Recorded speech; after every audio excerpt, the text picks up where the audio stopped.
Yeah. Right. Hello, everybody. Welcome back. I All have right. a special guest. I have Sir Thomas Buckley, jouster extraordinaire. Hello. Yeah, you can say hi to everyone. Yeah.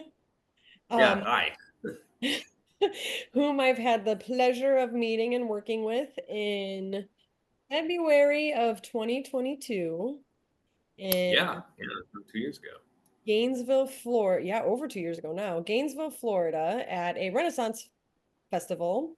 And we were working with the Riders of the Golden Age, a Warhorse Productions show. So Tom here is a jouster, and I have been waiting so long to bring a jouster on. And luckily, it just worked out that we were chatting, and Tom was like, "Hey, you should have podcasts." I was like, "Hey, I do. You should come be on the podcast." So I Yeah.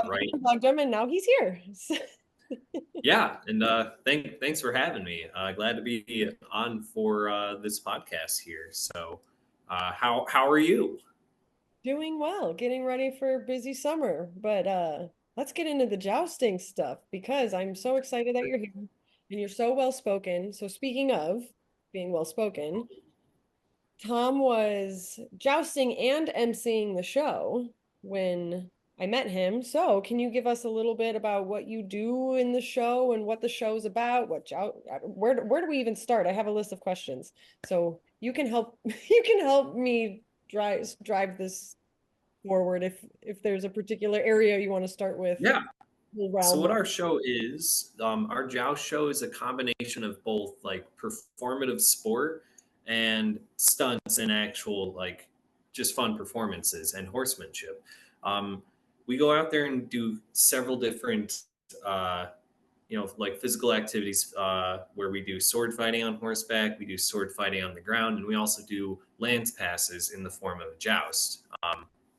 And with our show in particular, the jousting is real, something in which even though we're coworkers and we're performers together, when we step into the list against one another, we kind of understand between each other that even though we are performing, this is for real, and may the best rider win. And then afterwards, when we're done with our lance passes, we transition into a bit of a few more stunts, fisticuffs, a little bit of a story to it, and then we kind of close out our show.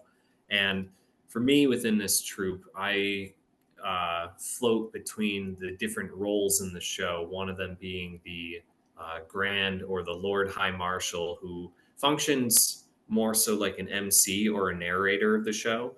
They introduce themselves to the crowd, they tell the crowd what they're about to see, and they kind of just move the plot along while the knights, the other role in the show, come out in full armor and engage in the theatrics and the jousting for the entertainment of people, all with the kind of narrative being pushed along by the Lord High Marshal. Um, so within our company, I float between those two positions.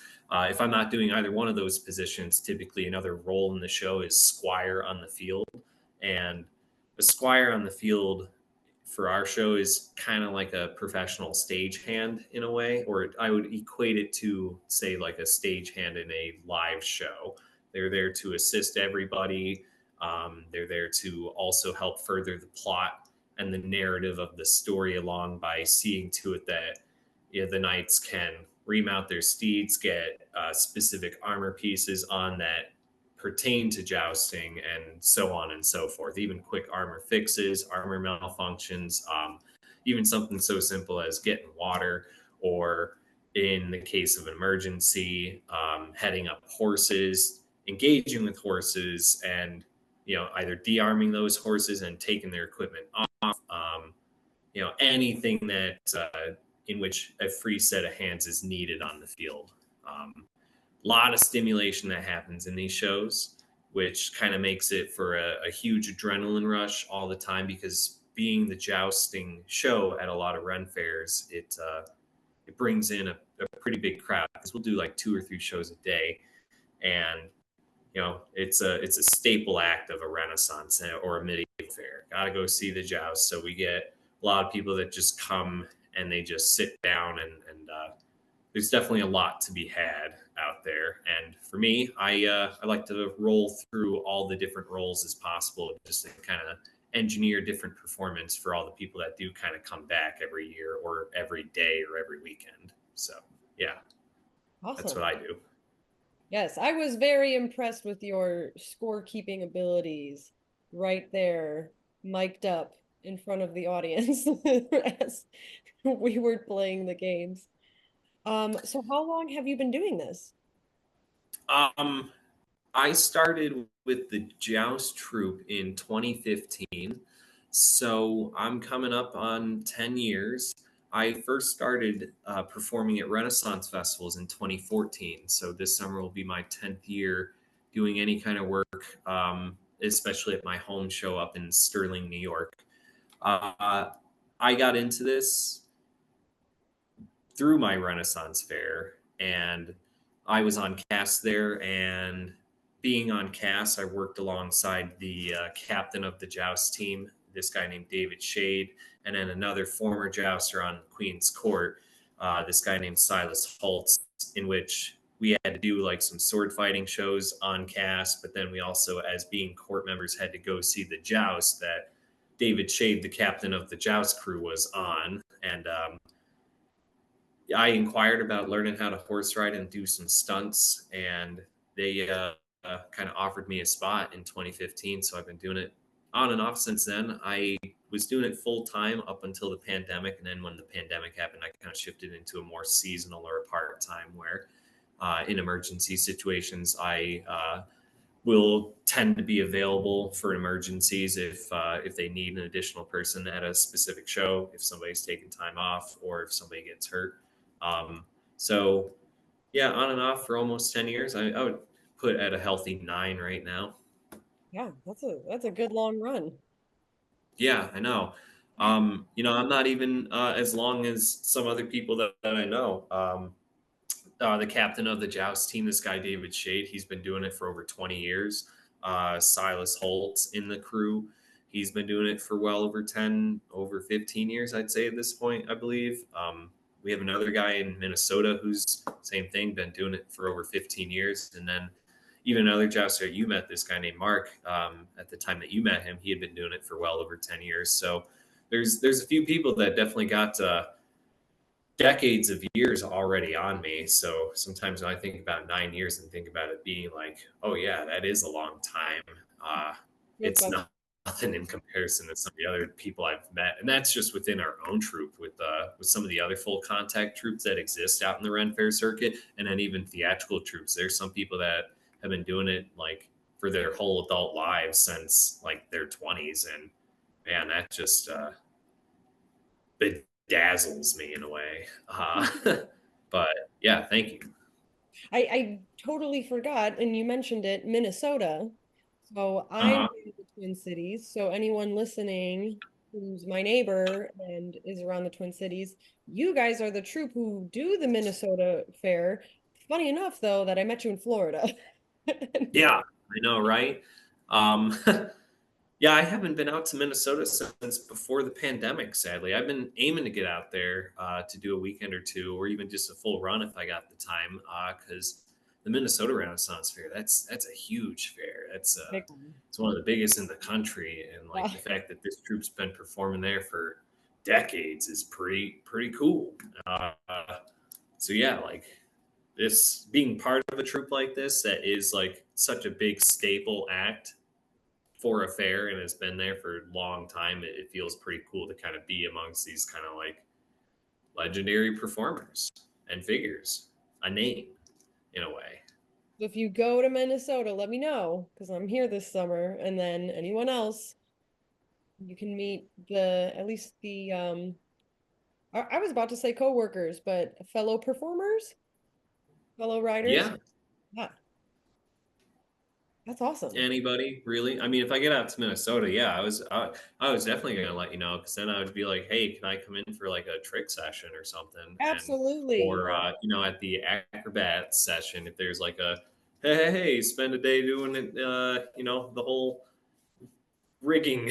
Sorry, I'm blanking on the term, but the yeah, the high rope, the high swing, all that Oh, the stuff. trapeze. Yeah, yeah. Yes, trapeze. Wow.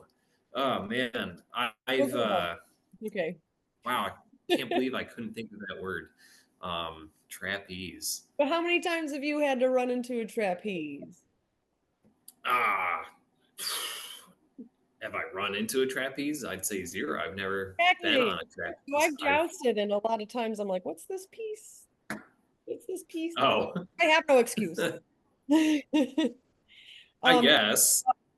Speaking of pieces, can you tell Yeah. us what is a day like working as a jouster at a Renaissance fair like?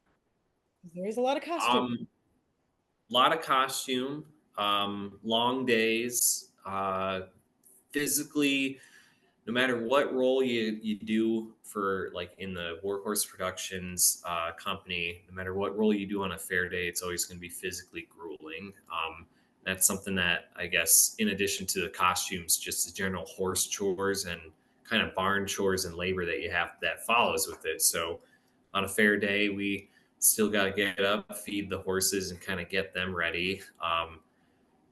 We'll typically while they're eating breakfast, that's kind of like our time to eat breakfast and get ready. Get ready in your own fashion. Some people get up before we all feed horses to kind of eat their own breakfast. Some people get up later. It is a little bit on your own time and dime, but after you kind of get yourself loosely prepared, whether it be through breakfast or putting on your own kind of garb or clothing, before the cannon sounds for the fair, it's kind of you start getting horses ready.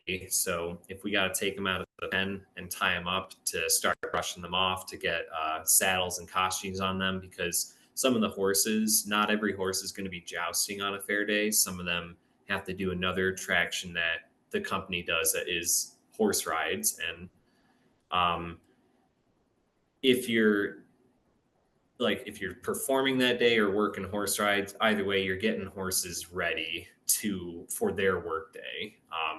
Because I mean, they need to get brushed up because that's important because they're going to have a saddle on their day all day, and if they have grits of sand anywhere, girth strap or the saddle or the saddle pad, that's just going to irritate them all day. So we kind of spend the morning getting them ready, cleaning them up, picking their hooves, brushing their manes out. People will braid their manes, their tails as well, just to kind of give that little extra pizzazz. Throw a saddle and a little horse costume on them, typically donning like a two-color scheme pattern. And then horses will go out for horse rides. If you're performing in the joust, you kind of start getting everything ready on your own. So you would, like for me, I would probably check in on my armor, see if there's anything that I might have missed when I packed it away. If there's any rust that might have accumulated overnight or something, I'll start pulling it out to take a look at it just to make sure. Because going out with a set of armor that just got a little rusty spot just because a little moisture got in there, it sucks. And it sucks when you have that and people got to see like, ooh, rusty hedge knight. Ew. Like that's not a knight, that's a bum. So in order to prevent all of that, I'll go through my armor and quickly try to take care of things. If I'm performing, I'll brush up a horse, but I won't start saddling them up until a more appropriate time that's closer to the show time, because there's no need to throw a saddle on them when they're already tied up and just hanging out. It just is, it's unnecessary work at a unnecessary time. Ooh, it's raining now. And So after getting a horse ready, I'll get myself maybe in like full garb. Depending on how close it is to showtime, I'll get my horse ready, including their saddle, their costume, their bridle, anything else that needs to go on them. If we're doing a little gaming show, it'll just be pretty minor stuff. If we're doing a full joust, I will typically get them fully ready in all of their armor, which includes their chest armor and then their head and neck armor. That's called a crine chamfron. The chest armor is called patral armor, and we don't put any like crupper armor on them. We do have a crupper costume, but we'll basically get them dolled up and ready to go. And after I get my horse ready to go, I'll start putting on my armor. Takes me maybe like 20 minutes to a half hour to put my armor on, but so the horse is not really like sitting tacked up for too long. But by the time I have all my armor on, to try to put any of that on a horse at that point is more than difficult.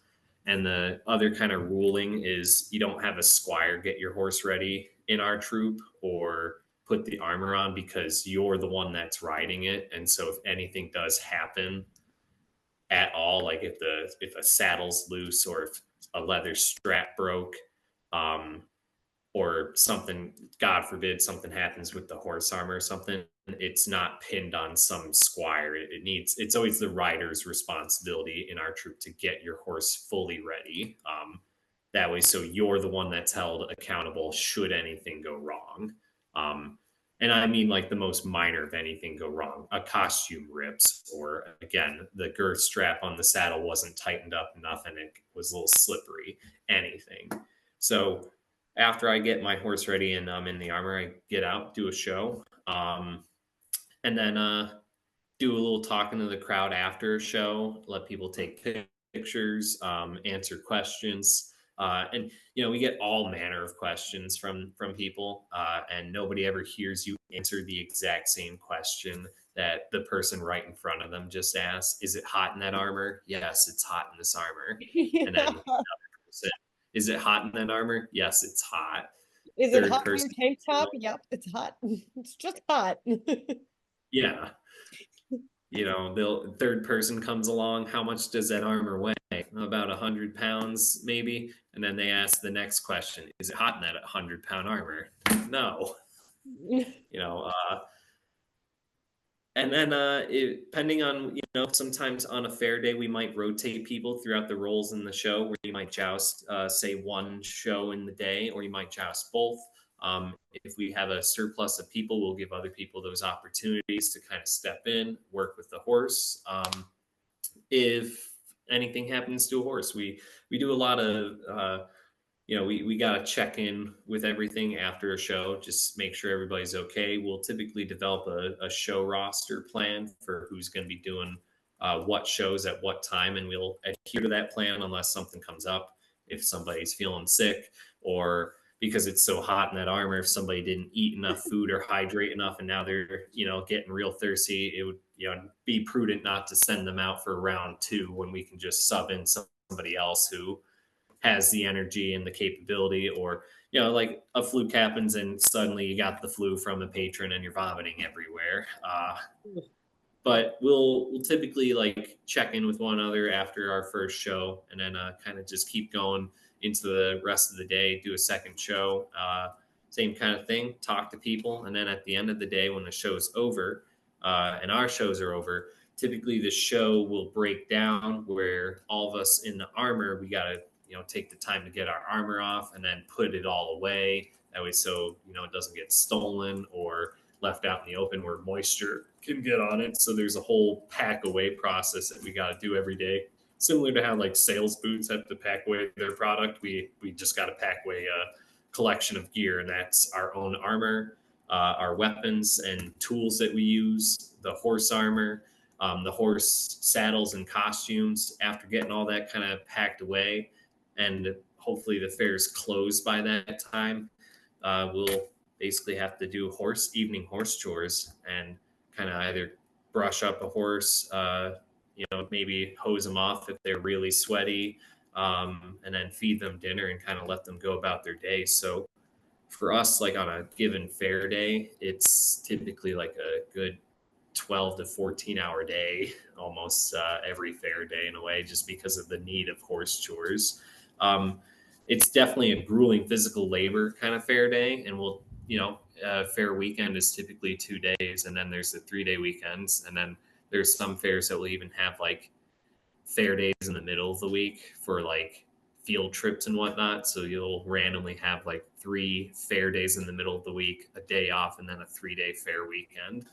And yeah, it's physically grueling, but it's one of those kind of days or jobs where you do it for the labor of passion, a labor of love, you could say. You're doing it to help earn the horses their keep and their feed in a way, and then also just kind of performative sports.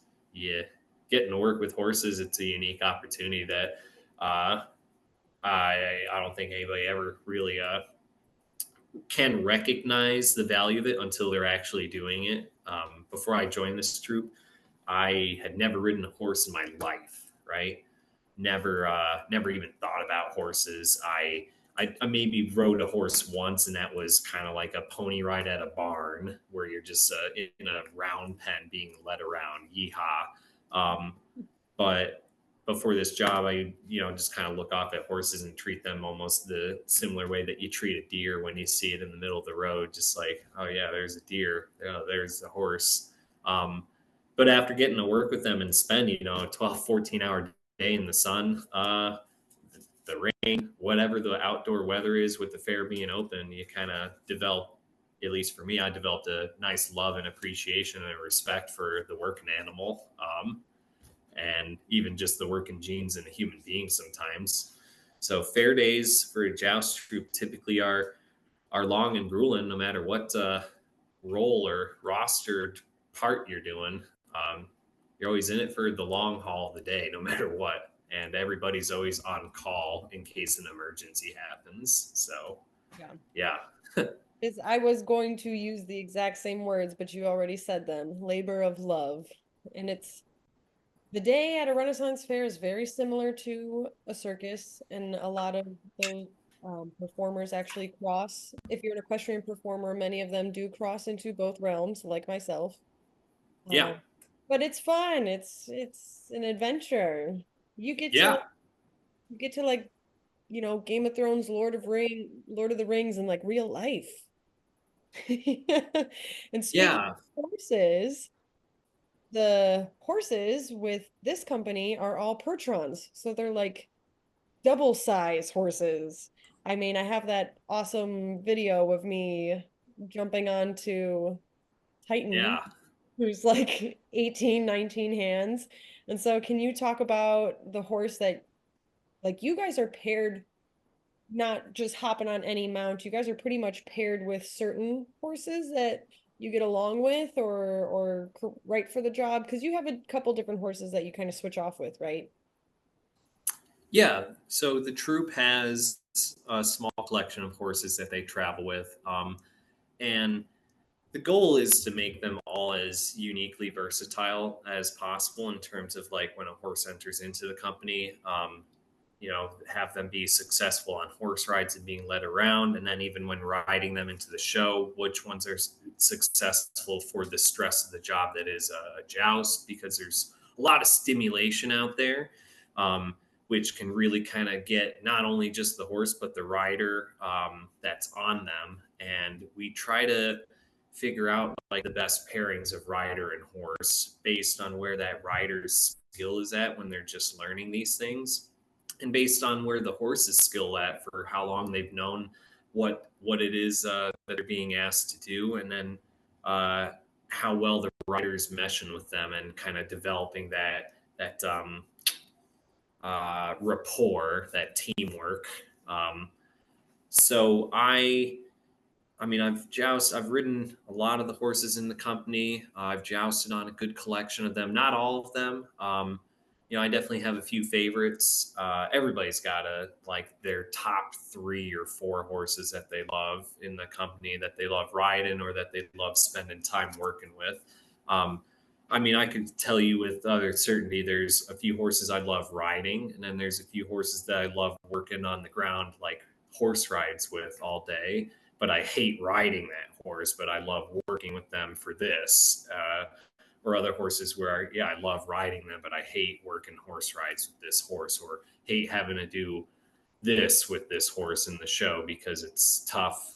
And it's not to say, like, I really hate this. It's one of those like, oh man, Difficult. It's difficult. Like, yeah, where some horses are very easily successful. You know, they thrive in certain job or roles themselves and then crumble in others. So there's a lot of figuring that out between horse and riders. Everybody, I mean, you got to spend an extended amount of time on a horse to kind of really develop that communication with them and see if you are a capable fit with them. So yeah, I got a few that I particularly enjoy. Abraham's definitely up there for me. Abraham's my favorite dude. You have He's a your big guys' old person. Christmas card still. Yeah, yeah. I mean, that's you know, the fact that he's such an easygoing horse, and that when I would do something like that with him, he's so easy and chill to work with. I mean, like not many people would just like bring a horse out into the grass and just start lying down underneath them without any kind of checks to be like, oh, this horse better not murder me by stepping on me. But Abraham's just that kind of horse where I'm like, ah, I think he'd run away before he'd step on me. Don't do that at home yourself. That's just me being a very trusting idiot, and anything can happen because a horse is a horse, and I know that much. But he's a good chill boy. He's my favorite boy. He's about 18 hands tall too. So like me, I'm 6 feet, and when I try to look over his back, I barely am just like cresting over his back. So he's such a huge dude that I got a nice picture of me dangling from his neck. This is how beefy he is. And I'll have to Big send baby. that to you afterwards because he's such just a colossal dude. Um, he's my favorite horse to ride. I get along with him a lot, and he's got a lot of good tells and a lot of bad tells. And he's a horse where you know he'll sometimes let his bad instincts get a hold of him. Um, you know, because they're prey animals and they want to run away from things. And there are times where he'll let that kind of, you know, infect his mind and he'll not want to listen to reason. But what makes him such a great horse is that sometimes when you just kind of remind him, like, no, I insist that what you're freaking out about over there is not an actual problem and we need to focus on this. He's a very receptive horse of getting his gears or his brain working towards say like the work and what you're asking him to do, which then helps like conquer whatever he's worried about or kind of remind him like there was nothing to worry about. He's just a clever horse in that way, and that's why I like working with him. Plus he makes goofy faces. He's a real derp. um and yeah, so everybody's got a few favorite horses. That's mine in particular. I know you're very fond of Titan, and he's a good dude. And you know, that video of you mounting him was very impressive because he's a tall horse. And And your parody is very comical as well. yeah, Yeah, there's yep. it's a good one. I I I forced somebody to hold my phone while I did all of You that, did. You and committed. you know, without the editing, you can only imagine just how much other like goofy, dumb things that I did to that horse that I forced somebody else just to sit there and like grit their teeth and proudly cringe at me. So, um, but I mean, you know, when you already are a jouster and you meet the ground several times, sometimes dignity just kind of gets thrown away. Sometimes you're kind of like, well, you know, what else is there to really care about in terms of like goofiness? It's a little bit freeing sometimes. Like once that kind of happens, because I've met the dirt many times and I've been ridiculed for that a lot of times, but it kind of comes down to a point of like, well, yeah, I'm still here and I'm still doing it. So at this point, I can kind of also get away with doing a lot of other social faux pas, such as like filming a really long TikTok video. Amazing. So we were Yeah. just talking about it's a good segue because I have my list of questions here, and I was going to ask next about the job of the horse, and you already kind of touched base, mentioning how these horses are still prey animals, but they do have to tolerate a lot.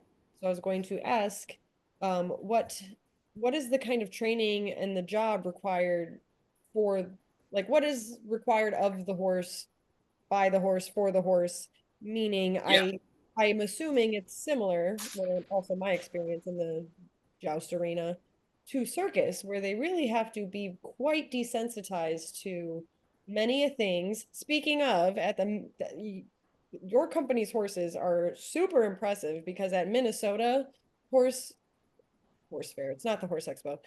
At the Renaissance Fair, they are stabled next to the elephants, right? yeah, The elephants want to come touch them with their trunk. Oh my gosh, what great yeah, horses.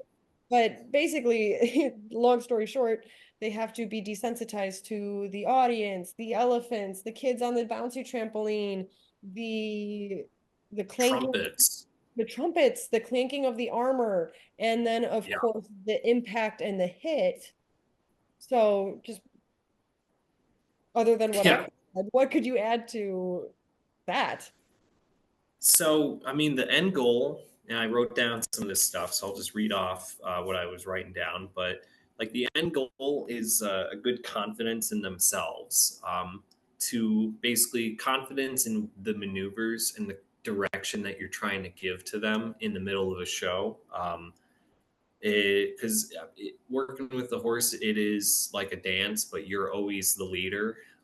You always have to be the leader in this regard during a show, and they have to be much like a dance partner, a follower that can, you know, receive the communication that you're trying to tell them to do the maneuvers as a pair, as a partner, as a partnership.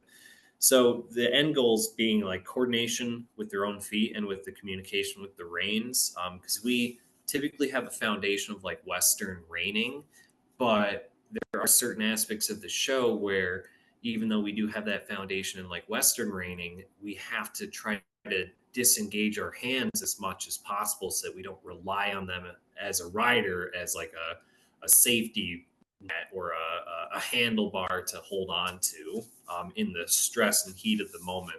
So trying to get them to be confident in you, the rider, during a high stress environment and a show, especially while that rider is, nothing more than a glorified monkey in a suit of armor that weighs 100 pounds extra, also going through the stress and stimulation of a show and a performance. Confidence in that rider, confidence in themselves, and then kind of the ability to move with coordinated speed and balance in these high stress environments. Because yeah, there's a lot of stimulation out there. A lot of these arenas, they're full 360. We come through an entrance, and if the horse hasn't really seen these people trickling in, they're running into an arena that's just filled with faces and figures and people that they know are all staring at them. And if those people are making noises, they have to deal with that.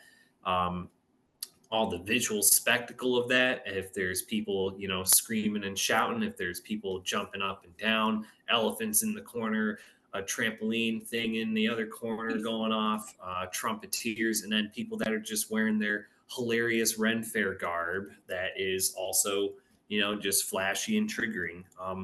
The end goal is to kind of get them to have an easy temperament as well, so that they don't let their um, flight instincts take over and have them try to run out of there as fast as possible or run through the show, because there are some times where some of the horses they know the routine of the show, they know it's going to be asked, and sometimes they're just in this mindset of like, well, if I just do this, we're done, so I'm going to do it as quickly as possible because I know what we're going to do, so why don't I just do this well ahead of time, and then we can go home and go eat some grass and call it good. And kind of getting them to accept that, well, we can't just rush through things because it's next. We have to, do this at specific times at the insistence of the rider. Um, so the process for something like that, especially when getting horses ready, is first we'll get them used to, say, like confidence in the maneuvers. We don't put any of the stressful aspects of a show on a new horse for some time.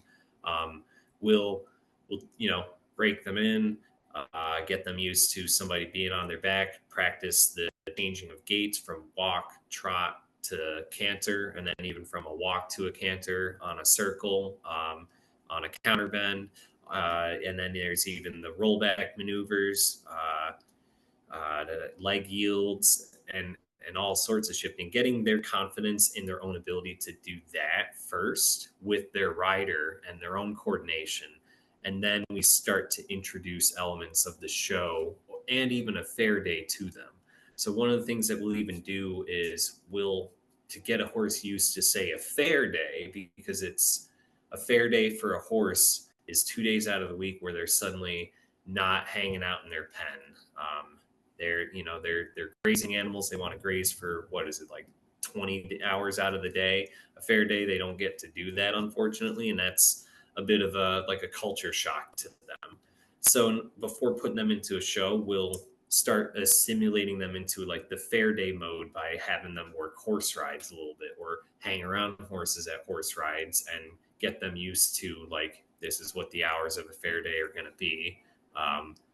And hear the environments, the noises, the smells, everything in from far and away, to get you used to it. Because horses, they rely on patterns. They're going to rely on kind of like their own foundation and something that they can recognize, a pattern they can recognize. So getting them used to the environments first, even just on a regular fair day, is exceptionally important, because they're going to see all walks of human life walk through a fair gate.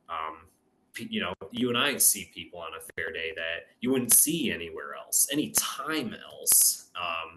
And horses got to deal with that too. They got to deal with people that come up wearing next to nothing in clothes and have bad BO. They got to deal with people that come up wearing, regular street clothes, smelling like a Big Mac. And it's just, we'll introduce them to that, to, again, over the process, like, desensitize them to those environments, make it as normal to their life as possible, so that when the stress of a show comes around, it's not stressful.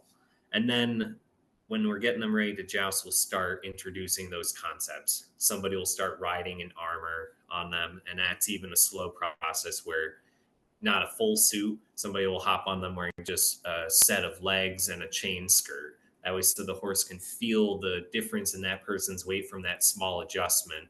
They'll obviously have to hear the clinking and clanking of the metal and get used to that behind their ears. And, that's something that a lot of people, I don't think about in terms of jousting. To You're riding on the one spot of them that, like, back in olden times and the world of, nature, that was where they were basically attacked. And you're riding the spot where they were murdered by other wildlife, and you're wearing clinkety clankety armor that scares the ever living daylight out of them behind them, so they can't always see you, and they have to deal with that. They got to deal with the smell of metal and the extra weight and feel. So it's all and every horse that goes through these processes is different. Some of them, the first day you put armor on and you hop on them, they don't care. They'll just sit there and be like, yeah, whatever. And then other horses will sit there and say, like, well, this is a change that I don't like. And they'll have their opinions on it. So as we kind of get them ready into jousting through this slow buildup, adding more and more pieces of armor on the rider, and then even maybe a piece of armor on the horse, we'll then do kind of like simulations of lance passes, where we'll set up our list and we'll just ride by one another. It's just simply ride right by. And the overall goal is to keep the horse riding straight, because they're going to see another horse charging at them, and their natural instinct is going to want to duck away. They're going to want to either stop, turn around, and run away. They're going to want to do anything to get out of what they perceive as danger approaching them. And we'll go through the repetition, and sometimes we'll even put up a little barrier in between the two riders that are riding side by side, to help, put that confidence in the horse. We're just riding by that other horse. And once they kind of get confident with that, and the other person's horse is confident with that, typically we'll do these kind of sessions with another like well-trained horse that is already used to lance passes, is already used, doesn't flinch at any of this that way. So it's just the newer horse that is the uncontrolled variable. So after we do something like that, we might start adding in like really rigged up lances that offer very little impact, but enough to hit the person, maybe displace them a little bit or shake them a little bit, offer even up a recoil, enough to create some kind of odd movement in the body that the horse who is experiencing the rider do that, kind of get the horse ready for that potential, that either an unhorsing or just the rider being moved from an outside source atop them. Push comes to shove. Sometimes, we have to, as we're working on this with the horse, sometimes it does come down to, well, we just got to get them past that first step. And once they get past that first step, they'll realize, oh, it's not so bad. Some horses might take eons to get used to that. And it all really just depends on their own temperament, what they've dealt with in the past and their own traumas, and then what the rider is like, and what they're communicating. And then eventually, at some point, when putting in a new horse, we'll eventually kind of maybe do a show simulation, with lance passes and our baston course and all the other like a introduction. We don't really get an opportunity to do like full rehearsals with, say, like a sound crew or trumpeteers for a horse. We kind of just unfortunately have to do it on our own in our arena without all the additional stuff or even people, and then just on a fair day say, yeah, here we go. We're going to introduce you now to a full fair show, which is going to have people, sound, and trumpets all in one. So doing that, typically we'll try to put our most veteran and patient riders on those horses. That way, so if the horse gets what my old fight professor at college used to say people get is what he called red light fever, and that's where you see the red light on the camera start recording. If the horse gets like a deer in headlights and starts freezing or just starts freaking out, we would then want the most experienced rider on top of them to be able to kind of hold their hand through the whole thing. Because no matter what, for both horse and even new rider in the show, everybody always needs their hand to be held through those performances the first time or two, just to kind of help float them along. Because it's a lot. It kind of actually reminds me of the first time I went skydiving. I went skydiving, and in the video, we jump out, and the guy that I'm attached to, my head's looking down, and he had to pull me out by basically pulling my head up so that I would have to then look at the horizon. But he had to do a little bit of hand holding, but it was necessary so that I didn't get hurt or die. And we try to do that with every horse as much as possible until we feel that they're just 100% confident in what they're doing. And then if we have to do a new rider on them or a different rider on them, typically the good rule within the troupe is spend time working the show elements with that horse.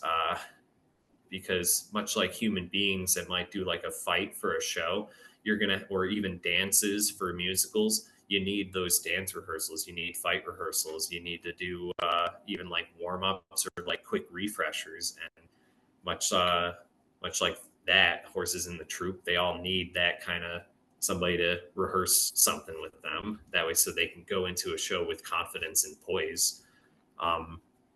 Like one thing that happens a lot with lance passes is a horse and rider will set up, and then the horse is tap dancing all over the place. They're anxious because they know what's coming up. They know they're going to have to ride by another horse. They're going to ride by another person with another stick. And if that stick is wobbly, if that person doesn't have control of their lance, that could be danger zone for the horse. And the horse has to get over that fear. But in the middle of a show, you can't convince them to always get over that fear. But you'll see them, tap dance, and you'll see them getting anxious. And sometimes that's because the rider is anxious. But one of our like big things that we try to focus on is getting a horse to enter into the list for lance passes and then stand there just quietly and just waiting patiently, and then they don't walk and lope off until the rider asks them to. It's one of those end goals and things that we try to train the horses to do, to just be patient and waiting for the cues and the commands, and having that trust in their rider. Some of them get there, some of them do have that kind of knowledge ingrained into them, but a crummy rider can take all that confidence and trust right out of the best horse in the world, no matter how great the horse is. And it's the goal is still to kind of get every horse to be confident in themselves and figuring out how to be confident in other riders. Yeah. It's interesting you say that because I recently went through on my Patreon account. Twice a month, I go through scientific journal article studies on like equine cognition and stuff. And they did a study where they put heart rate monitor on the handler and a heart rate monitor on the horse, and they walked them around the ring. And then the experimenter said, okay, on your next pass, someone's going to open an umbrella. So they start leading the horse. No umbrella actually opened. They duped them. And Yeah. sure enough, both the horse and the handler had heightened heart rates. Obviously, it stemmed from the handler anticipating something, and then the horse just picked up on the handlers. So, and speaking of umbrellas, I I remember at a Renaissance festival in Wisconsin at Bristol, there's like a little drawbridge going into the arena. And then, when it's hot outside at a Renaissance fair and these beautiful ladies have these huge dresses on, it's hot, like the armor. And she's got her umbrella. And I was just riding over that bridge and I was like, do not move. Don't. Which was a prime example of someone like myself who's been riding for well over 20 years, already anticipating a reaction from my horse because of an umbrella. So yeah, a rider can definitely take it right out of the horse. But speaking of the horse, now going to the rider, what is the training that you require? Because those lances are heavy, those falls, Yeah. and it's rough. Yeah. So for me, when I joined this troupe, I already had a pretty pretty nice background in fight choreography and a lot of the unarmed movement and rolling around. I had maybe like 7 passes with the SAFD for weapons. I attended a lot of the workshops across the country with a few of my friends and took a lot of like master classes with some really great people. So I learned how to roll out of a lot of things, and that background, that kind of training that I got has saved me in a lot of scenarios. Being able to just kind of take an impact, falling down 6 feet, and the reality of just like sometimes you just got to keep your momentum going in any way possible. That way, so you can redirect all that energy and not just let it be like flat into the ground. It's like you've been to my trick riding clinic. So all Yeah, my I know, right? students in the background, that's why I make you do tuck and rolls. Yeah, all that stuff is very very important. And then that kind of limberness and flexibility. When I was in my 20s doing this, I didn't do as much stretching as I really should have, but I'd say keeping your body, pretty Did I in pretty my oiled up. What? I said neither I did I in my 20s. And then in your 30s, you're like, yeah, it doesn't feel the same.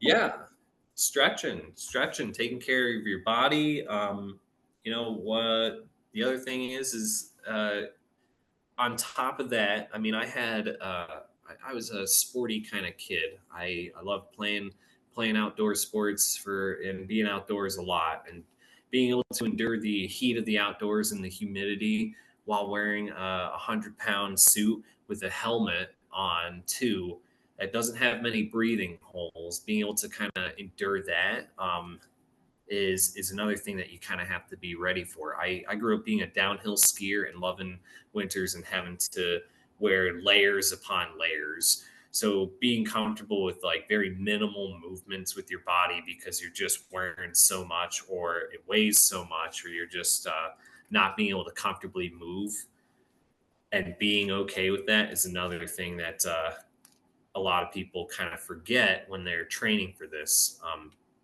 But strength training, endurance training, there's a lot that goes into being comfortable in the suit of armor. I used to also run like a lot of obstacle course marathons, like 10, 12 miles with a silly, hokey ass physical obstacle in the way. Like, hey, now you got to climb this 10-foot wall. And guess what? It's muddy all the way up. So good luck.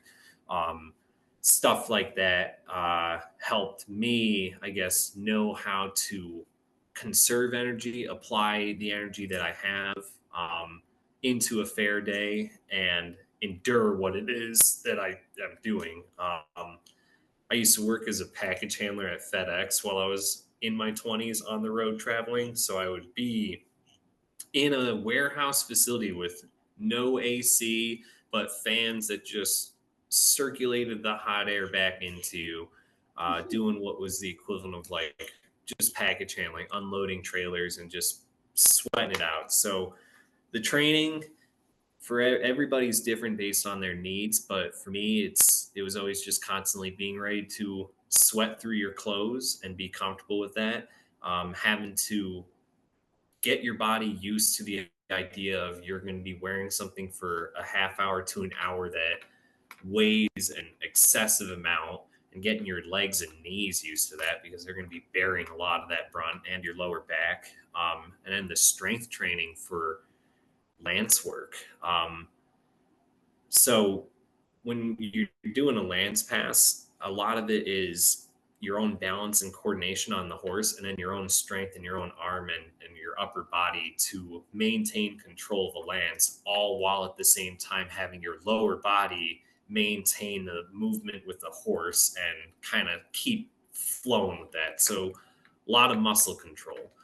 Just training is always, you gotta stay on top of the strength training, because if in our troop, if you don't keep on top of that, you're gonna have a wibbly wobbly lance, a lance that's gonna be out of control. It might go low, it might go high, it might not even come down at all. I mean, there's stories of a guy in this troop maybe like 20 years ago. He didn't have the strength in his arm, and he lowered his lance and he lowered it too far and accidentally pole vaulted himself out of his horse because his lance went right into the ground and stuck. Gosh. Yeah. So being able to kind of control that, you hold a lance, it doesn't feel all that heavy, but once you kind of bring it down and you have the 8 feet dangling in front of you, that, just physics applies to that. And that's a wear and tear on your arm. But Yeah. training yourself through a lot of good bicep curls definitely is the way to go for that. A lot of times for me is I would actually have a lance and I would stick maybe like one of those 2.5 pound ankle weights or a wrist weight on it with all those sandbags. I would tape that to the end of the lance, and then I'd sit down on a hay bale so that I wouldn't rely on my legs or my lower body for balance and stability. So I'd just be sitting with my legs stretched out on a hay bale, and I would practice bringing this lance down with an extra 2.5 pounds on it. And when that 2.5 pounds reaches the bottom of the lance and you're at the full position and you're just trying to hold it, it's grueling. And I would force myself to do that maybe like every other day at the end of my night when everybody's asleep and it's midnight or something, and I'm embarrassed about doing workouts in front of people. I would do that maybe like 10 times, 10 reps, just to really force my arm to get into that. And then, the other training is understanding what your diet needs to be for a fair day, for the intensity of the show. Because once the helmet's on and the visor's down, when you're moving and you're breathing fast and you're breathing heavy, the unfortunate thing is every time you inhale, you're also taking in a lot of just what you breathed out too, because it doesn't have many places to go in that small helmet with very few breathing holes. So you either learn breath control real well, or you learn I mean, yeah, I would just say breath control, where you learn how to endure that, and knowing what you need to eat on a day of performance, a day in the armor is vital. It's crucial to being able to get through a show. You don't fuel yourself right in the high intensity of the show. I've seen people 5 minutes into a show, once they go out there wearing their armor, they're about ready to pass out, and you unfortunately ask them like, "Hey, you almost passed out, and I get it. It's hot and it's humid, but what happened?" And yeah, I'd ask some of these people, and you find out like they didn't eat much for breakfast. They ate maybe just a granola bar and drank like a bottle of water, and it's like you did that 2 or 3 hours ago, and then you decided to do this high intensity interval training in a suit of armor, and think that you weren't gonna pass out. Wow. Um, like one time when I was getting back into the swing of things down in Florida. It was, March at this time, because the fair that we were doing in Austin, Texas was doing their year in April and May instead of March and April. So I went down to the horse farm in Florida, and it's March. It's hot. It's sunny. It's like 90 degrees. It's Sarasota, Florida. So West Coast Florida. I put on my full suit of armor, feathers included in the helmet, and I decided I was going to walk down the road just to kind of force myself to wear this. It wasn't going to run, wasn't going to keep my helmet pinned closed. I did pin my helmet like an idiot and kept it on my face, and I went for a mile walk in the 90-degree heat and sunshine, and then I had to turn around and make that mile walk back, and I only made it about like a third of the way back before I was kneeling on the side of the road hitchhiking for a ride. And I forced myself to do that kind of dumb heat training just to kind of get myself used to it. This these good old boys came by and they saw me and they picked me up in their truck. They had to push all this like garbage and trash in the back of their truck around to make room for me, as I basically just like climbed in, feeling like the sorry weenie that I was, practically ready to pass out. And they're like, "Hey, you're at the farm down there. We see your boss running all the time. Yeah, he's a good one." I'm like, "Oh, yeah, yeah." I'm like dehydrated. I can barely speak. I'm like, "Yeah, yeah, just take me back." And they brought me back to the farm. And, I walked through the gates, and best feeling I had in the world was taking off my suit of armor, and in the barn itself, being able to just lie down on the concrete slab in the shaded barn. It was the coolest sensation that my body felt at that time. And Shelby comes around and she's like, "Hey, is there anything I can do for you?" And I'm like, "Yeah, like run upstairs and grab that gallon jug of naked blueberry juice. I need that." And I think I downed probably about 2/3 of an entire naked bottle, like in a 10-minute time span, just because I forced myself to endure armor in 90 degree with sunshine. And real, don't get me wrong. That's not what I think everybody should do. It's not what I think anybody really should do. I put myself through that just to remind myself of like, oh yeah, here's how bad it could be. But also at any time, during a show, if it's ever that bad, there's always people that are ready to assist me. Whereas in this one, if these good old boys didn't pick me up, who knows how many other cars would have driven by me as I was hitchhiking on the side of the road in a full suit of armor, basically waiting to go back to a farm. People are definitely driving by taking pictures because they're wondering what's this guy doing. But Yes, now yeah, the training's different for everybody. some may ask, Tom, why didn't you take your armor off? Now, you cannot put it on and take it off by yourself, right? You need somebody to strap you in. So you are Um, literally stuck. this is where I'm going to toot my own horn on this one. I'm actually fully capable of putting all my armor on by myself. Ah, Helmet included, my guard. If I really need to, push come to shove, I can put all of that on. I've had to do it in some shows before. Um, you're absolutely right. A lot of times, people, it's pretty widely accepted lore that a knight needs somebody to help put those things on. The best suit of armor, which should be fitted to your exact figure, will definitely need assistance in hands to make sure that it is tight and fitting to the body when it's worn. Um, but for me, I don't have such weaknesses. That's what makes me the greatest knight in the world. Um, but Fancy truth be told, McGee. in this scenario, I didn't take my armor off for two reasons.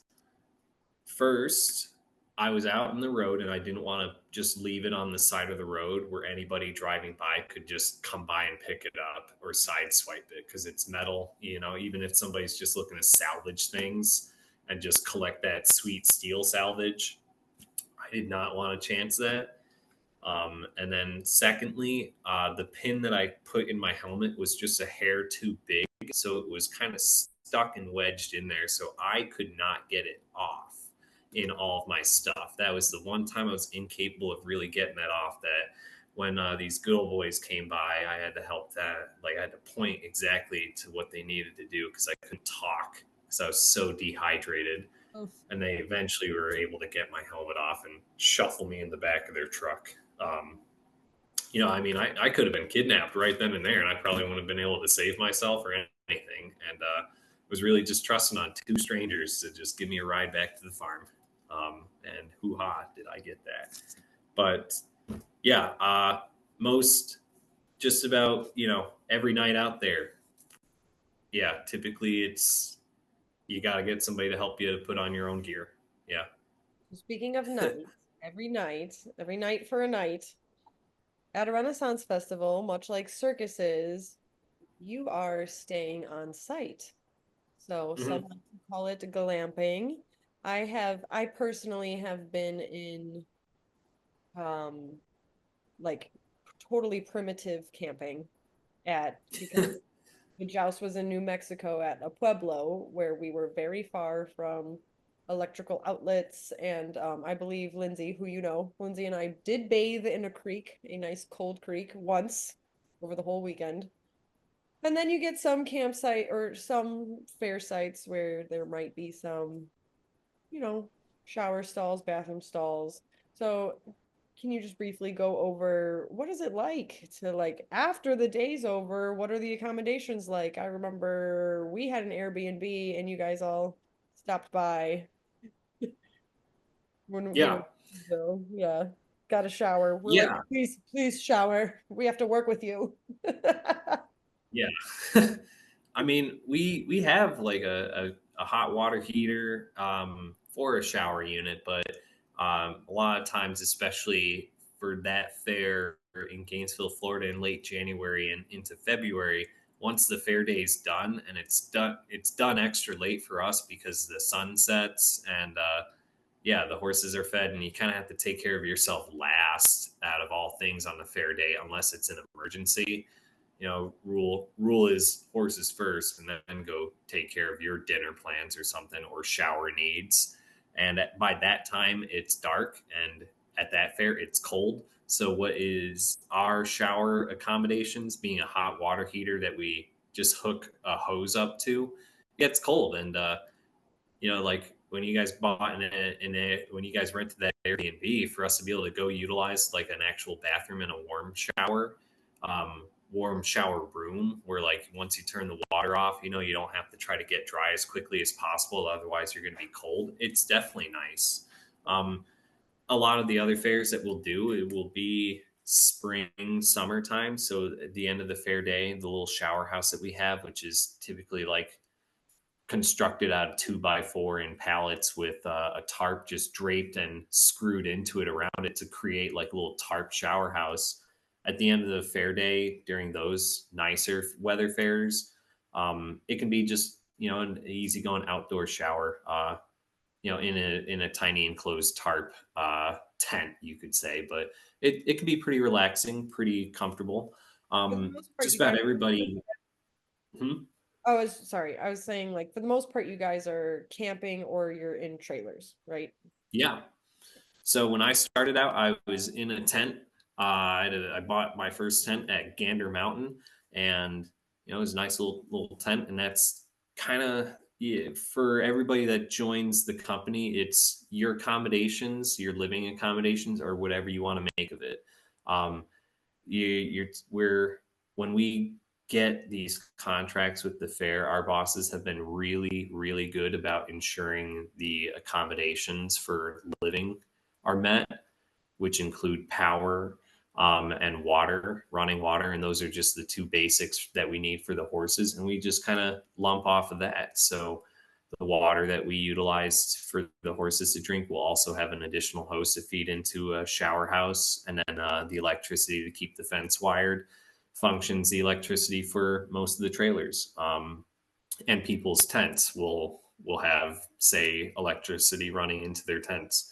I had a mini fridge in my tent and a hot plate, and that's what I used. And then when I started driving a horse trailer for the company, I moved into the living quarters of that horse trailer, and then same kind of thing, just had basic electric in there, whatever the electric I wanted to make of it. And then yeah, if you want to use like a hot plate like I did, some people use like those Coleman little solo propane stoves.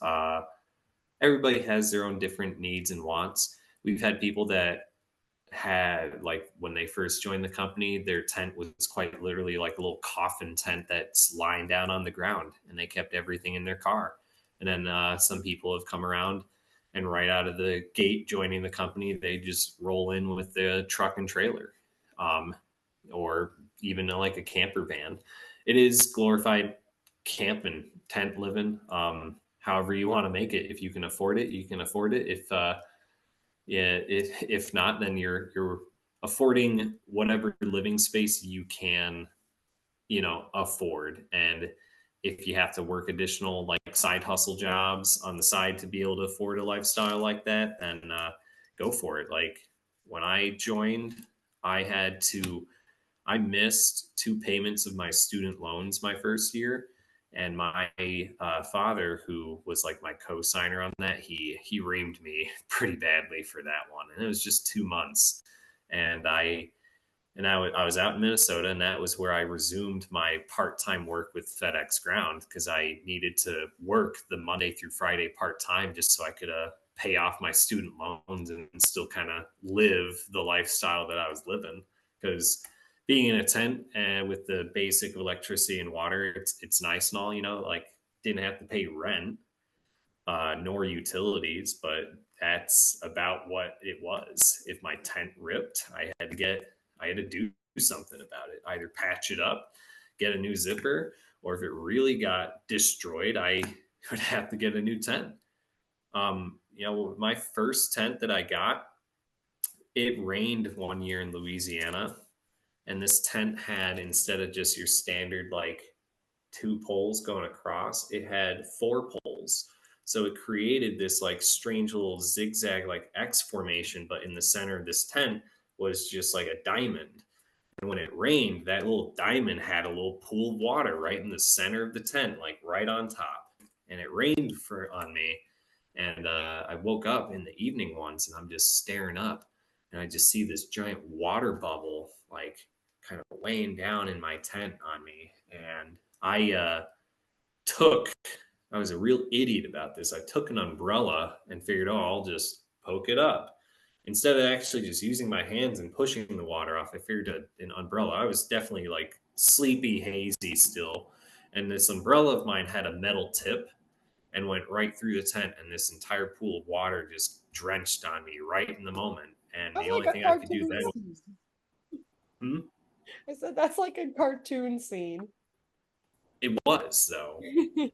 It happened. And you know what I ended up doing next? After I got drenched in water, after poking it with the umbrella and standing there, I poked the umbrella through the rest of the whole of that tent, opened it up on the outside, and then pulled it back down. So it was just an open umbrella on top of my tent that had this huge hole in it. Fix the And for hole. about 3 months, huh? Fix Yeah, the hole. it worked. It worked. It, instead of me taping the hole, the umbrella worked, and I had an umbrella. on top of my tent for about 3 months that I utilized it because I didn't want to pay to get a new tent at the time or patch that or anything. But it was the lifestyle. Anything that happens to you in terms of your living quarters, you got to make do with what you got. Yeah. So it is glorified camping and whatever floats your boat. I slept on a cot. Some people sleep on the ground. Some people sleep on an air mattress. Some people just sleep in a trailer. Yep. Yeah. Yeah, I lived in trailers for over 10 years and I loved it. I miss my trailers. For a while, it was just my bed, and then you got down because it wasn't actually a living quarter. It was like the tack room transformed into a living quarter. And you came down, and there was a microwave and a mini fridge and my clothes and some food, and that was it. Sometimes that's all you need, though. You need less problems. Like, yeah, but I mean, when you get surrounded by so much of the work and the just the basic survival of it all, and then the working with the horses chews up so much of your time that like a living quarter like that becomes all it needs to be is just a space where you can get some shelter and some sleep and maybe some food, and that's that. It's you're not meant to dwell in it during your day, Oh, right? there is Because no downtime. yeah, your day's occupied by the the tasks that need to be done. I mean, jousting, you being a traveling horse performer as well, just as well. It's mobile farmhand work at a time. The amount of times like we would show up to say a 1 weekend fair, because not every fair that we would go to with these horses would have the best living accommodations. Some of them would only be able to provide you just the power, but when we get there, we'd have to completely construct a whole set of pens or stalls for them if there wasn't an already like branched off spot for them.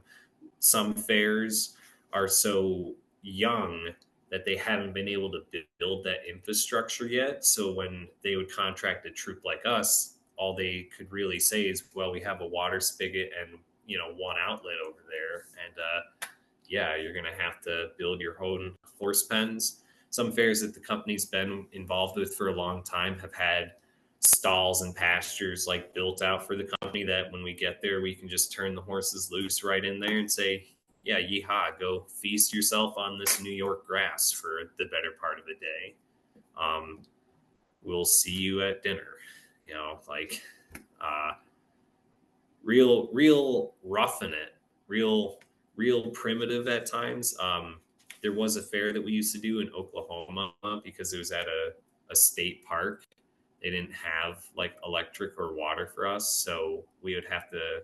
The fair would loan us a generator just so that we could power the electric fence for the horse stalls, and then when we had to do water, we had to go across the fair with like a whole water tub and then haul it back ourselves, like holding it in our hands. Those giant, like you buy them at Tractor Supply Company, those plastic horse water tubs that I'm talking about with those rope handles, having to walk one of those things full, maybe like a quarter mile with that rope just digging in your hand. Like we've had fairs where we've had to do that, and it's grueling, but it's again, it's a labor of passion because also you kind of know like, well, if I don't do this horse don't get water, and what kind of chump am I to deny a horse the ability to live by just saying I don't want to do this work? Right. Sorry, Tara, you're not getting water because I don't want to carry it for you. No, that horse people work hard, and they Yeah, will always put their most of which, and definitely probably the people listening get it. They'll put their animals first. Makes you take, for granted often just a faucet, like a spigot so close and it working because I've been in those situations too. So it's nice when you get the good easy contracts where you're like, yeah, power, water right there, right? Okay, great. right. Oh, what's that? Like you already have a pre-designated spot where we can, dump all the horse refuse too? Wow. Yeah. Yeah. And the other cool thing about it too is, I mean, not just with fairs, but hauling a horse trailer. And you're probably familiar with this as well, because I don't know too much of your road life. I haven't really been able to hear much of your road life stories from you personally at all. So I don't know how familiar you are with like horse motels and having to really scout out those options.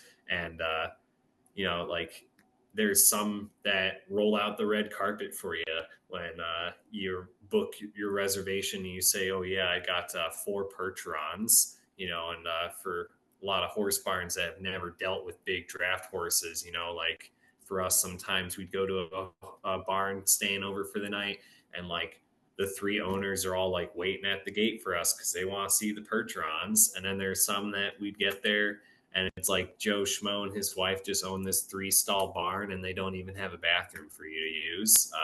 You got to go into town for that. And Well, that's the whole reason we all met was because of Shelby overnighting at a horse motel with Lindsay, yeah, who was my last guest on the podcast with her boarding stable, and on the podcast episode before that, I was giving my tips on the road and talking all about horse motel, which is also how yeah, I met Lindsay and how you guys met Lindsay. It's all coming full circle here. Look at that. I know, right? I mean, at the that's the one of the cool aspects of the job too.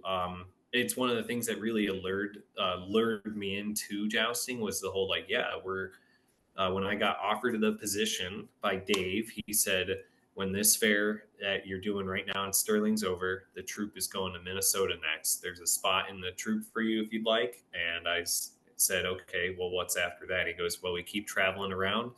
We'll go to places like Louisiana, Texas, Florida, Nebraska, Oklahoma. Like we'll hit up a lot of different fairs. Some of them 1 weekend, some of them 8 weeks long, and then there's some downtime in between. The real call of adventure. You're going to meet a lot of people. You're going to like.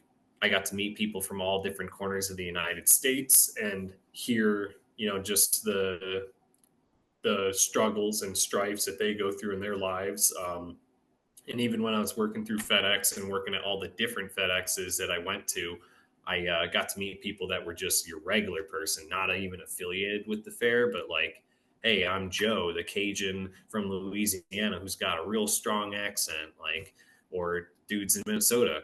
Horse motels too, something that definitely made traveling for fun, interesting experiences, and the people that you meet are real characters, and then sometimes you're the character that encroaches on their barn. One Yeah. time, dude, I was stopping in like Lakeland, Florida, like northern Florida, going back to the horse farm, and I had some trailer issues that I didn't get out until Slidell, Louisiana, until like noon. So I got to this real prestigious horse property that my boss set me up with um, in northern Florida at like 9 o'clock at night. And this lady rolls out and she brings her 2 kids out. Her 2 sons are like real redneck kind of goofball dudes that are like, yeah, we go riding in our dirt bikes and we drink beer. And I had such a crummy day with this dude in Louisiana that delayed me getting there. And I offloaded the horses and fed them. And then these dudes just kind of looked at me like, you seem like a man that needs a beer. And spent like half the night just like hanging out with these 2 dudes I just met drinking beer outside like their parents' horse barn. And they're like, all right, let's go on a beer run. And we all ramshackled into a car and went into town to go to a bar. And I came back to the horse barn and everything and still woke up to feed them in time and like get going with my day. And I was just like, wow, I just really just hung out with just just these 2 rednecks just for shits and giggles. And if I had never done this kind of joust troop silliness, I never would have had these kind of experiences. Yeah. Even then, something like the experience, like for a horse perspective in the joust world, you see horses do some things that you would never think or comprehend or even fathom in your brain and imagine them doing until it happens. I once watched my favorite horse, Abraham, his crupper costume on his butt, I got on horse and two straps of it ripped. So then he's dragging his own costume behind him by one strand, and he sees that he's dragging it, but he doesn't know that he's specifically dragging it. So it's following him. And this is in the middle of a show, and he's being followed by his own costume, and he's seeing it. So he's freaking out. So he starts running away from his own costume that he's dragging in the middle of this whole show. And everybody just has to watch him as he's flailing about in this entire arena. And this was actually at Gainesville, before the Gainesville that you've been to when it was on the old grounds. But that same big size arena, just imagine something like that, a horse just losing his mind over a costume and just freaking out as he's trying to figure out how to get rid of it. It was a moment I never think would ever happen in my life, but I got to witness as I get up from the ground and somebody's taking off my guard, and I'm just watching my horse just have a little bit of a panic, a meltdown over fabric. Woof. Costume malfunction. Yeah. Sorry, I'm really So, going. I know I warned you about 30-minute answers to your questions as a joke, but sorry that I really just go to town on the storytelling or over explaining things. So if that's you got okay. any other questions, please, I'll take an eon to answer those too. That's okay. I was looking at the clock, almost there. So you can cut me off if you don't have too much longer, but quickly, Yeah. I'm going to say that um, you know, this troupe, Warhorse Productions, as well as the one I started with, Order of Epona, and there are more out there, but these are the two that I have personally worked with. They do hire women to joust. Woohoo! Yeah. So, having a riding background, not necessarily required, but Mhm. acting, athleticism, how does one like if they want to get into this and they want to pursue this and they are a free bird who can go camping and traveling all over the country, how does one start to get into it? Just by approaching the company and showing initiative, or do you have other quick little tips on how someone can start? Um, it is approaching the company and showing initiative. It The reality of the job is just it's you're really on the fringes on the road. You're barely going to make ends meet, so it's a job where it's a if you can be comfortable doing that. And for us, we only get paid by the fair. So like when we don't have, say, a fair going on, you're kind of relying on whatever income or source of money that you need to have. um, because you'll like the troupe, they'll train you, they'll give you a place to set up with the electric and water, and again we'll typically have like a shower with all the amenities. Sometimes with some fairs we even work it into the contract to have our own private like porter potty, so you don't have to share it with a bunch of people. It's just a small campground. It's just showing the initiative and committing to it. Committing to the physical work that's going to be needed, committing to the physical work for the farmhand life, for the endurance of the show, doing all of that and just quite literally succeeding at that in whichever way you need to, whether that be strength building, building up your own endurance, or just getting the horsemanship, whatever one needs to do to be successful. Because some people might lack in the strength but have excellent horsemanship, or some people might be really great at lance passes because they can sit the impact, but they might have terrible horsemanship and can't work the other maneuvers. It's just all about showing the initiative and being okay with what the realities that everybody in the company unfortunately is undergoing. Of just, yeah, this is the job. We get paid X amount kind of things based on these kind of things, and if you're okay with that, then yeah, you can do it. There is the danger in the job. It's because again, our lands passes are full contact, so understanding that risk as well and looking that risk in the eye and saying like, all right, I can do that or I won't. is also part of the job. I've been unhorsed dozens of times, and I always get anxious in lance passes because what if this is the one that does me in and breaks me? I've been knocked out about almost about a year and a month ago. I got knocked off my horse and landed on the side of my head and was out instantly. Um, First thing I remember is waking up in an ambulance wearing the cone of shame and telling the guy who did unhorse me is I looked him in the eyes and I said, "Eat shit." And then they closed the ambulance doors and they drove off. And I had an IV in my arm, so I could have started having I could have started convulsing or having like a seizure or something and could have died right then and there. And this dude's last memory of me would have been me saying "eat shit." Um, but it's knowing and understanding the risk that comes with the sport, including not just like big injuries that can happen, but small injuries. I've broken my left big toe twice doing this, oddly, from getting unhorsed, and I think all the pressure just kind of causing some hairline fractures.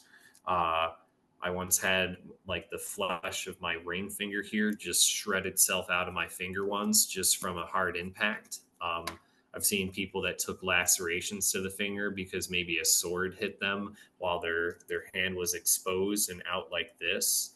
Um, some people, I've even had like my helmet's chin padding rub out on me and kind of cut into my chin, and now I have like a scar here. It's just for the job. It's showing the initiative to anybody in the company, and then like if like let's say if you had somebody right next to you that said, "Hey, I want to join this joust troupe," kind of thing, and here's their name and number, I would then, like me, Tom, I would just point them in the direction to my boss and let them talk to my boss, Kelly Bailey, or our general manager, Shelby Wimler, and basically say like, yeah, do a phone call with them and they'll tell you if we need an extra set of hands somewhere right now or when you could comfortably begin training and where we might see you. If like the troops out in Nebraska, they're going to be up in South Dakota soon.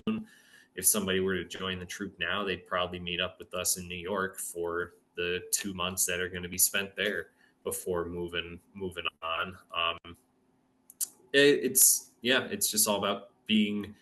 Are you emotionally, financially, and physically willing and able to commit to the high stakes, high stress job that is jousting? That's all it really takes. Cool, cool, cool. Thank you. Well, I am, and I'm sure everyone else is very glad that you're okay. Thanks. Yeah, So, me too. moral, the whole thing here is show initiative, be ready to work hard, be, Yeah, schedule free, and have health insurance if you can. yeah, yeah. Ideally. Yeah. I mean, I had workers' comp for this one, so I was fortunate enough. Right. I mean, I do have health insurance through my full time job, but I mean, yeah, uh, understanding that risk is, Most don't hop into importantly, this thinking that I'm gonna brag about every. Go ahead, brag away. I'm gonna brag about my one injury. So this was 2 years ago at Estes Park in Colorado. I was with Order of Epona. Love you guys. Mwah. And we were doing a mock competition. I missed them. And I took a hit on my shield, and my shield came up and hit my helmet, and it Ooh, pushed my lip into my tooth. So then I just made like a nice hole in my lip and had like a fat lip. But it was my tooth that I have like a root canal on. So I was a little worried. I was like, ah, oh, yeah, it was my tooth there. My tooth was fine. Had a cool little fat lip jousting incident. And I'm very grateful that that's all that's happened to me. Although I've only like jousted a handful of times. So yeah. you do it, the It's greatest. it's scary, isn't it? It's scary. I like it though. I'm like, yeah, ooh, Yeah, cool. My lance shattered. I mean, there's like once you start that pass, like there's not enough time. Like it's like yeah, I'm like that warrior instinct kind of takes over. And yeah, so I think for me, it's like go fight, win, and then afterwards, it's like, wait, what just happened? Oh, my arm is gone. Like I wouldn't the adrenaline. It takes care of everything first, and then yeah, like it takes care of the fear, it takes care of the pain, and then once something's done, I'm like, oh shit, okay, let's take care of that. But yeah. yeah, Oh yeah. yeah, The adrenaline is definitely something that carries one over.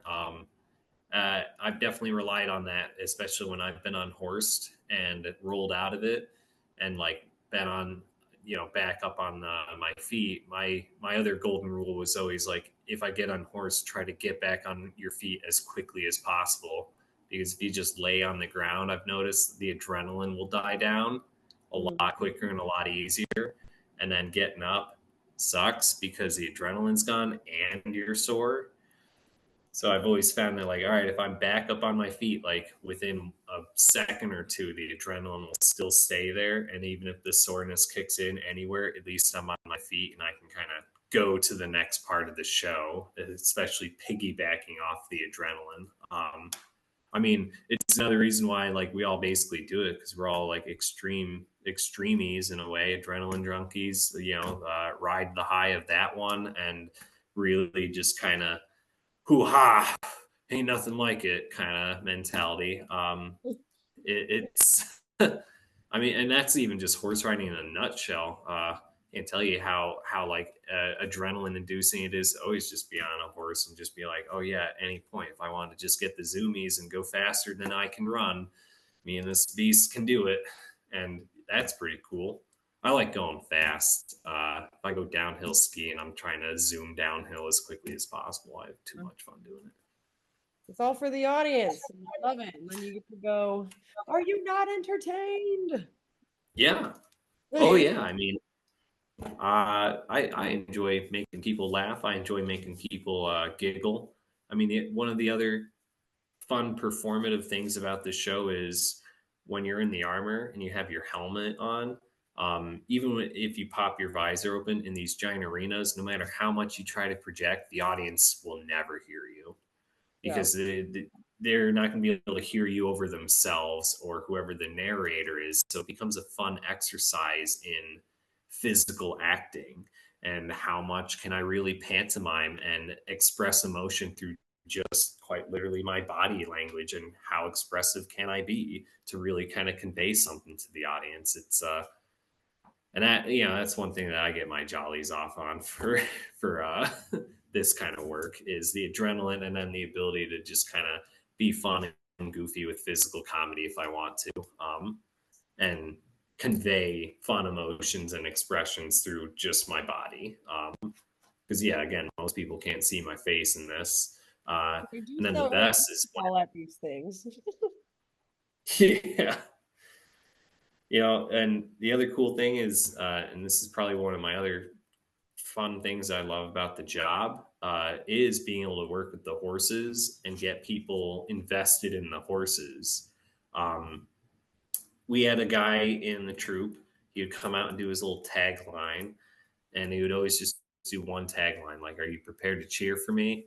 And people would be like, "Yeah." And he goes, "Well, if you can't cheer for me, cheer for my horse." And that's a pretty good, like, get the audience invested in your horse. And I love being able to do that. So sometimes I'd go out there and give myself this big old hero speech, and I mean like a good 3-part monologue, get myself like all tired out in the voice. And then after I'm done, I tell people, and if after everything that I just told you about myself, you can't cheer for me, I'll cheer for my horse Abraham. Totally took that little tagline from him. He's no longer in the company, anyways. But I took that tagline, and the coolest thing about it is then sometimes people aren't actually cheering for me in a Lance pass. I'll hear them chanting my horse's name, and I'm definitely just like, perfect. I Oh, don't have to put in any more now because they're cheering for the horse. And at this point, he can't do no wrong because he's a horse, and the audience doesn't care if he does wrong. They're going to love him anyways. And yet, we would not be able to do what we do without them. Yeah. Or at least Um, someone would like to watch it, I'm sure. yeah. Oh yeah. Any chance in the shows where there might be a break in the narrative or just like a slow moment, being able to just sometimes like on the horse, turn them around and let them face the audience, maybe drape their head over the fence and let like people come up and like pet on them if they want, or just like see the horse up close and how huge their face is. Like Abraham, my favorite horse, his entire face from like head to the back of his neck is about the size of my torso. So like he's got one of those huge honking faces that like if I were to try to hug his face, he could lift his head up and lift me up without any kind of struggle or effort. And be able to kind of flex that to people and just be like, yeah, get a load of this giant beast. Hmm. He could eat your kid, and kind Oh, of just getting people invested in on that.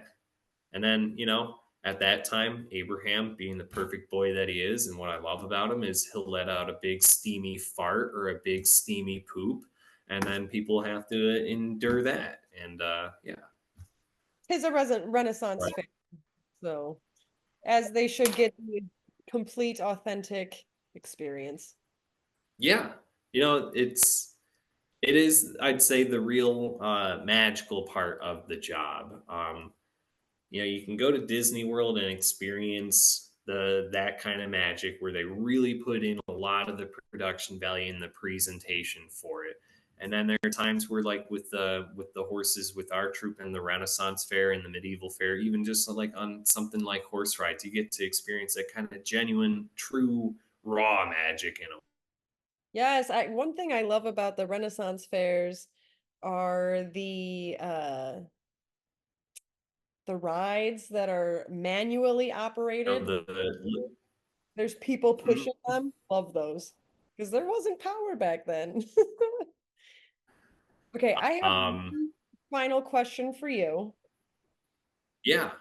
So you have been only introduced today as Thomas Buckley. What is your stage persona?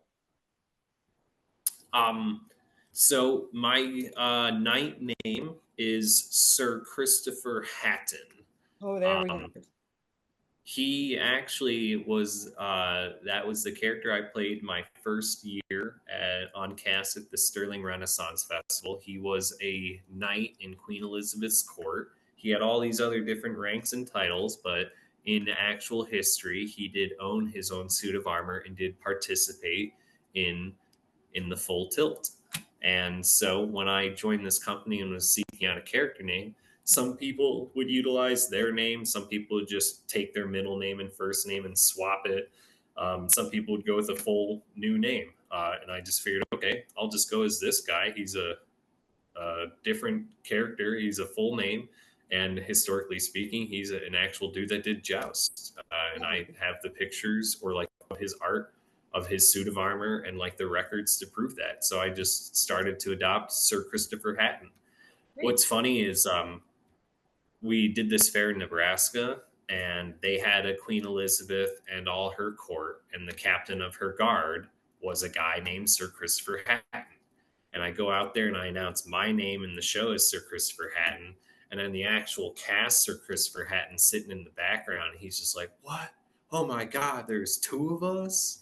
And we had this fun little moment of like, "Hey, it's Sir Christopher," and we were just goofing off with each other all day in the off time about that. But yeah, that's my character name, Sir Christopher Hatton.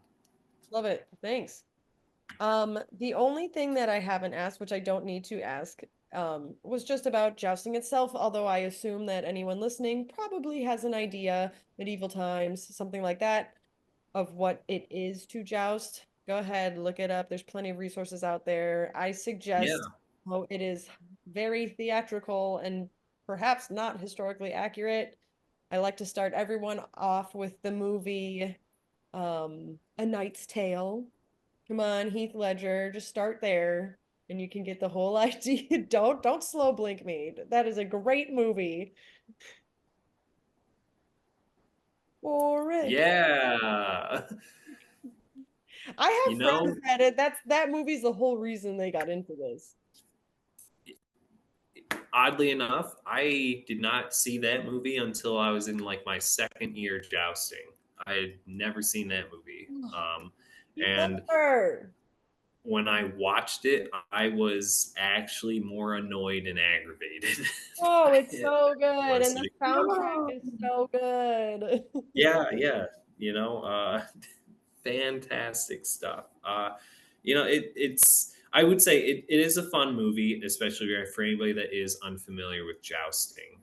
Yes, There exactly. are You have the idea. there are a lot of Hollywood movies that do different takes on jousting, and what's really fun is there's a YouTube channel out there that did a video on that, where they have like an expert reacts to this many scenes of like something from Hollywood movies. So they brought in a big legend in the joust world, this guy named Shane Adams, who's another full contact jouster.